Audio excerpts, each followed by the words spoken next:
Sir life insurance அப்படின்னாலே வந்து கவர்மெண்ட்டில் கட்டினா தான் நமக்கு வந்து கவர்மெண்ட் செக்டாரில் கட்டினா தான் நமக்கு வந்து பாதுகாப்பாக இருக்கும் அப்படிங்கிற மாதிரியான ஒரு எண்ணம் வந்து காமனாக எல்லா மக்கள்கிட்டையுமே இருக்குது. எது சேஃப் சார்? நாங்கள் கவர்மெண்ட்டில் தான் கட்டணுமா, இல்லாட்டி ப்ரைவேட் இன்சூரன்ஸ் கம்பெனிஸ்லேயுமே கூட பண்ணலாமா? இப்போது கவர்மெண்ட்டாக இருக்கட்டும், ப்ரைவேட்டாக இருக்கட்டும், எல்லாருமே வந்து ஒரு ஒரு ரெகுலேட்டர்னு ஒன்று இருக்குது. நம்ம பேங்க்ஸுக்கு ஆர்பிஐ எப்படி ரெகுலேட்டர் சார்ந்ததோ, அதே மாதிரி இன்சூரன்ஸ் கம்பெனிஸ்க்கும் ஐஆர்டிஏன்னு ஒரு regulator, insurance regulatory and development அத்தாரிட்டின்னு ஒரு அத்தாரிட்டி இருக்குது.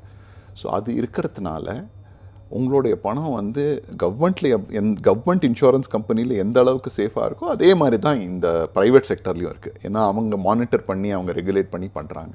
ஸோ அந்த விதத்தில் வந்து இன்றைக்கி வந்து ஒரு தனியார் பேங்க்குக்கும் ஒரு கவர்மெண்ட் பேங்க்குக்கும் பெரிய வித்தியாசம் எப்படி இல்லையோ அதே மாதிரி தான் இன்சூரன்ஸ்லேயும் இல்லை. ஸோ சேஃப்டி பர்ஸ்பெக்டிவில் பொறுத்த வரைக்கும் அதுதான் நான் சொல்ல விரும்புகிறேன். ஸோ சாய்ஸ் உங்களுடைய தேவை எதில் பூர்த்தியாகிறதோ அதில் நீங்கள் போய் பண்ணலாம். குட்வில் வழங்கும் அசத் 360 நிகழ்ச்சியில் ஒரு சிறிய இடைவேளை.